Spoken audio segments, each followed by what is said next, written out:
How to start Emergency SOS using AssistiveTouch on the iPhone 16 series. First, let's go back to the home screen by swiping up at the bottom of the screen. And on the home screen, tap on Settings. Now in Settings, make sure you go all the way back to the main settings page. Then from here, we scroll down and then tap on Accessibility. After that, we go down, then tap on Touch. Next, tap on AssistiveTouch. Then in here, tap on the AssistiveTouch toggle button to switch it on. Once you have turned on the AssistiveTouch, you can now use the toggle button, the AssistiveTouch button, to start your SOS emergency.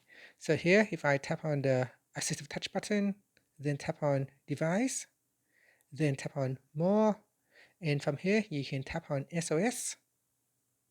So tap on Device, tap on More, then tap on SOS.